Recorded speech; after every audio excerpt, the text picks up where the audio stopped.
There's a cancer in the education system. Students with this cancer are 2.5 times more likely to fail a grade.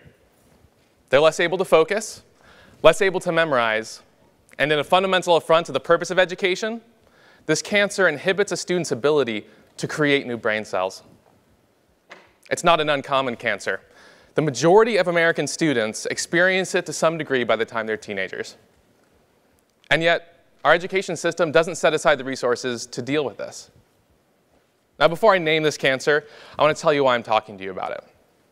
Before I came to the GSB, I lived and worked in downtown Detroit, where I helped start a coding boot camp company. I'm proud to say that we trained hundreds of adults in a new career path, software development.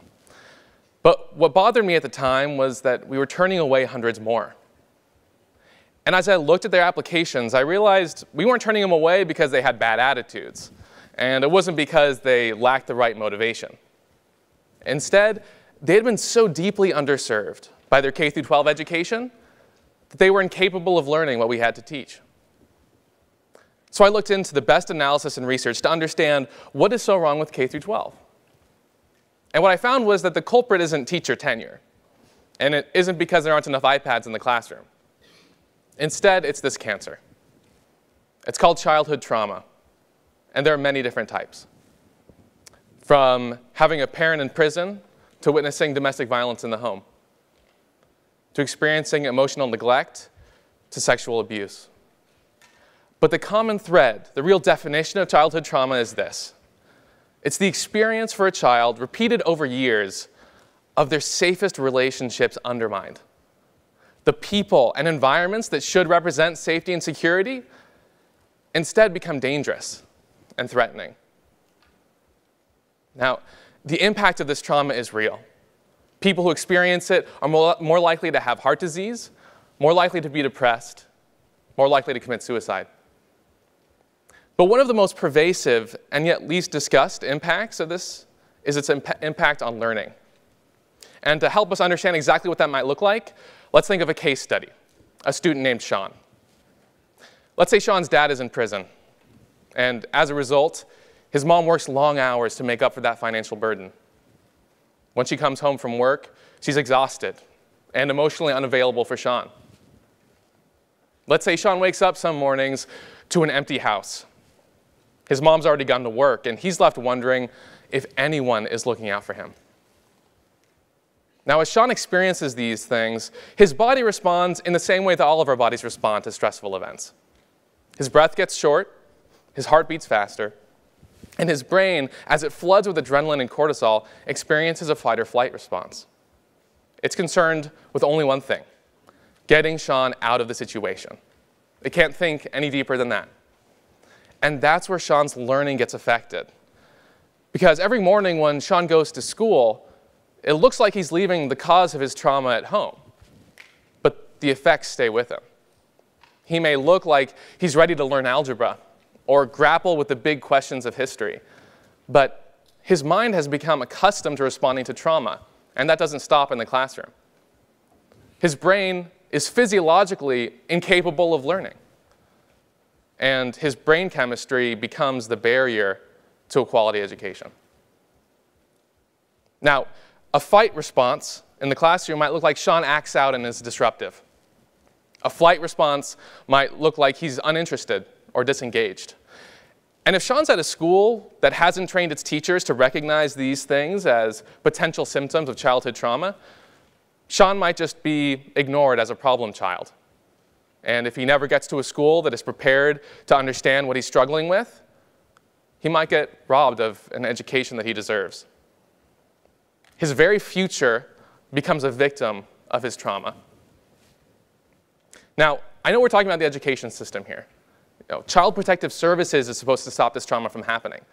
But what I think is so critical to understand, and the reason why I'm standing here talking to you today, is that I think that schools have a critical role to play in helping students get the tools and resources they need to overcome the impact of the trauma they've already experienced.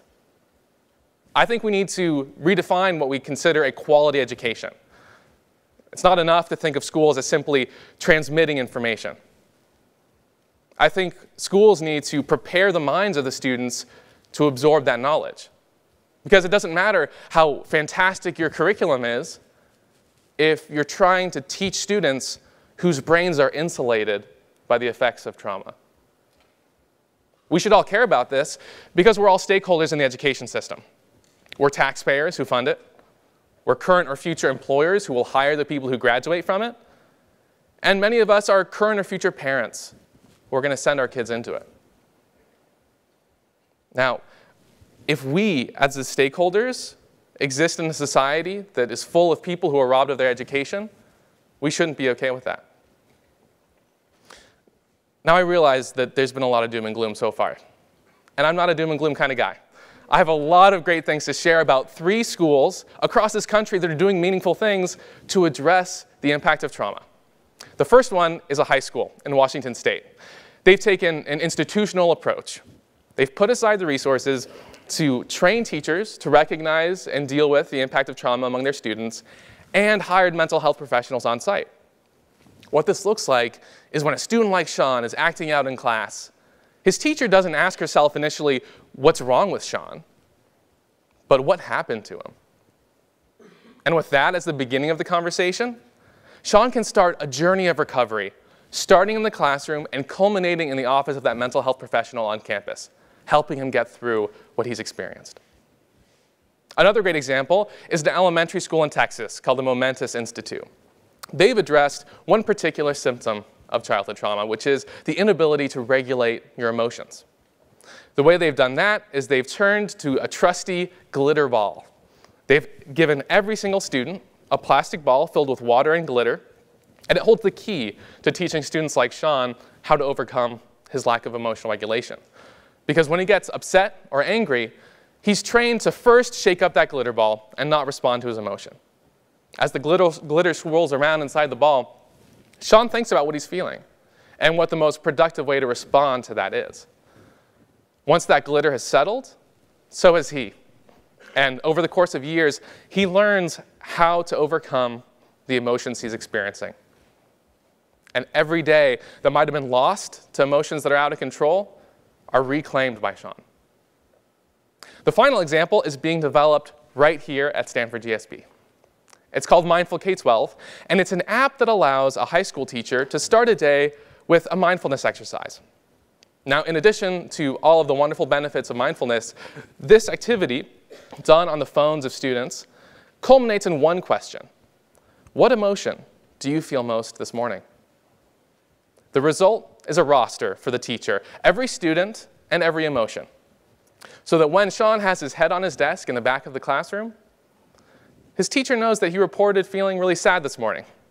And instead of telling him to shape up, she can walk beside him, ask what happened, and reclaim one more day of Sean's education. Our education system may have a cancer, but it's not a death sentence. There are meaningful things that schools across this country are doing to help students like Sean overcome the impact of their trauma.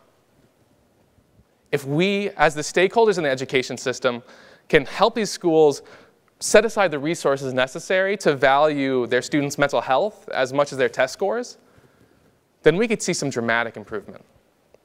If all of us as the stakeholders can redefine how we consider quality education, then maybe we can help give Sean's and people like him all around this country their education back. Thank you.